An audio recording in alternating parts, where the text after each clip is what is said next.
ऐसे को मत बनाइए भाई, जिसे कुछ आता ही नहीं है, वोट वोट मांग रहा है अपना पेट भरने के लिए, तो आपका पेट कहाँ से भरेगा भाई। और एक बात याद रखना साथियों, जो प्रत्याशी पैसे से लेकर के टिकट खरीदते हैं,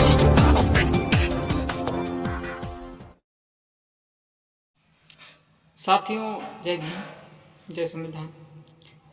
कैसे हैं आप सब, आशा करता हूँ सभी ठीक होंगे। साथियों आज हम बात करेंगे कि अभी जो चल रहा है, क्या चल रहा है, इस पे हम थोड़ा चर्चा कर लेते हैं। आपको पता है साथियों, अंबेडकर जन मोर्चा दलित पिछड़े समाज को एक एक एकड़ जमीन दिलाने का आंदोलन जो लेकर के चल रही है। और साथियों ये आंदोलन कोई हमारा नहीं है, ये आंदोलन समाज का है, उन दबे कुचले भाइयों का है जो जमीन के अधिकारों से वंचित हैं, जिनको जमीन नहीं मिली है, उनका यह आंदोलन है। और फिर यह आंदोलन संवैधानिक आंदोलन है। जमीन जो आंदोलन है ये संवैधानिक आंदोलन है, और इस लड़ाई का जो हमारा उद्देश्य है, हमारे समाज को एक एक एकड़ जमीन मिल जानी चाहिए। हम चाह रहे हैं कि हमारा समाज जो है जमीन पा जाए। अभी बहुत सारे हमारे साथी ऐसे हैं जिनके पास घर बनाने के लिए जमीन नहीं है, तो मैं चाहता हूं कि ज़मीन उन्हें मिलनी चाहिए, ताकि अगर ज़मीन मिल जाएगी तो भुखमरी ख़त्म हो जाएगी। जैसे कि बहुत सारे लोग ऐसे हैं, बहुत सारे हमारे अभी दबे कुचले समाज के लोग ऐसे हैं जिनके पास ज़मीन तो बात जाने दीजिए, भुखमरी आ गई है, घरों में चूल्हे नहीं जलते हैं। तो साथियों ये हमें बहुत दुख होता है। इसीलिए अम्बेडकर जन मोर्चा ने ये जो एजेंडा है, मुद्दे को उठाया है, दलित पिछड़े समाज को एक एक एकड़ जमीन दिलाने का, ये सबसे बड़ा मुद्दा है। और इस मुद्दे को मैं चाहता हूँ सभी समर्थन करें, चाहे वो कोई भी पार्टी का हो, चाहे बहुजन समाज पार्टी का हो, चाहे वो समाजवादी हो, चाहे वो आजाद समाज पार्टी हो, चाहे वो कोई भी पार्टी का नेता हो, उस पार्टी को समर्थन करना चाहिए। अगर आप दलितों की नेता हैं, अगर आप दलित पिछड़े समाज के लिए काम करते हैं और उन्हें बताते हैं कि हम आपके हित में काम करते हैं, तो आप अगर हितैषी हैं तो दिखाइए, नौटंकी मत करिए, झूठ मत बोलिए। तो आप अभी जो हम मुद्दा लेकर के चल रहे हैं, मुद्दा इम्पोर्टेंट मुद्दा है, ज़मीन का मुद्दा है, और ये मुद्दा सामाजिक भी मुद्दा है, समाज के लिए बहुत महत्वपूर्ण मुद्दा है। तो साथियों मैं चाहता हूँ आप सब लोग इस लड़ाई में मेरा साथ दीजिए, चाहे वो किसी भी प्रकार का कोई भी नेता हो, छोटे से बड़ा लेकर के हम लोगों को मिलकर लड़ना चाहिए, ताकि हम जीत पाएंगे। वरना हमारी जो ताकतें हैं वो विपक्षी लोग इस्तेमाल कर रहे हैं, विरोधी लोग इस्तेमाल कर रहे हैं, हम लोग अपनी ताकत को इस्तेमाल नहीं कर पा रहे हैं। तो साथियों इस पर थोड़ा विचार करिए। हम समाज को यही बताने चाह रहे हैं कि दलित पिछड़ा समाज जो हमारा है वो एकजुट हो रहा है, और भी समाज के लोग जो हैं वो एकजुट हो जाएं, ताकि मिलकर चुनाव लड़ें और मिलकर लड़ाई लड़ें और जीत हासिल करें।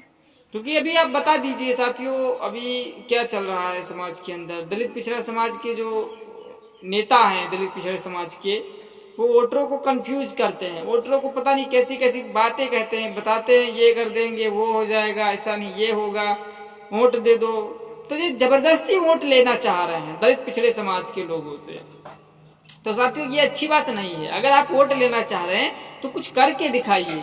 मैं कहना चाहता हूँ उन वोटरों से जो वोट करते हैं, उन वोटरों से मैं कहना चाहता हूँ कि आप लोग आवाज़ उठाइए और उन नेताओं से सवाल करिए, कि जो नेता लोग हैं सवाल करिए, उन नेताओं से सवाल करिए। उन नेताओं से अगर आप सवाल करेंगे तो क्या करेंगे ना कि अरे भाई ये तो सवाल करने लगे हैं। पहले क्या करते थे, इनको डरा धमका के वोट ले लेते थे, लेकिन अब डराना धमकाना तो दूर की बात है, अब वो वोट नहीं देंगे। तभी वो क्या करेंगे, उनके अंदर डर पैदा होगा, वो अचानक से डर जाएंगे ना भाई कि ये तो दलित समाज के, पिछड़े समाज के जो वोटर्स हैं तो सवाल करने लगे हैं कि भाई किस मुद्दे पर आपने काम किया है तो हम आपको वोट करें, है ना। तो ये जब से दलित समाज, पिछड़े समाज के लोग समझ जाएंगे कि हमको जो हमारा प्रत्याशी आए उससे हम उसके मुद्दे पूछें, क्या उसने काम किया है, किन मुद्दों को लेकर के वो चुनाव में उतरा है, और वो जिन मुद्दों को लेकर चुनाव में आया है क्या उन मुद्दों पर कभी बात किया है, या पहले लेकर के चुनाव में ही आ गया? ऐसा हो कि बाद में चुनाव जीत जाने के बाद में उन मुद्दों को भाड़ में फेंक दिया जाए।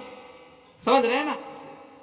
तो इस तरह से हमारे समाज को सवाल करने चाहिए, ताकि वोट सही दिशा में जाना चाहिए, सही प्रत्याशी को चुनना चाहिए, सही प्रत्याशी को वोट गिरे ताकि वो चुनाव जीते और आपकी बात को सदन तक पहुंचा दे। ऐसे को मत बनाइए भाई, जिसे कुछ आता ही नहीं है, वोट मांग रहा है अपना पेट भरने के लिए, तो आपका पेट कहां से भरेगा भाई?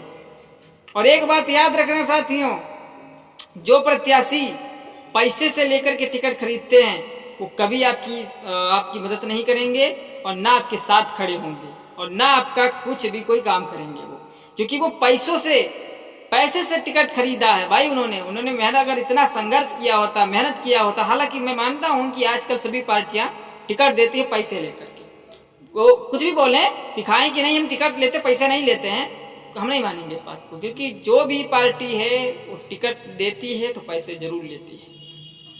और मैं एक बात दावे के साथ कहता हूं कि जो प्रत्याशी पैसे से लेकर के खरीद करके टिकट लाया है वो प्रत्याशी समाज की आवाज नहीं बन सकता, क्योंकि भाई इतना पैसा लगा कि वो टिकट खरीदा है, तो दलित पिछड़ा समाज का खाली वो लुभाएगा, अरे वोट दे दीजिए हम आपकी सारी मदद करेंगे, बाद में कर देंगे।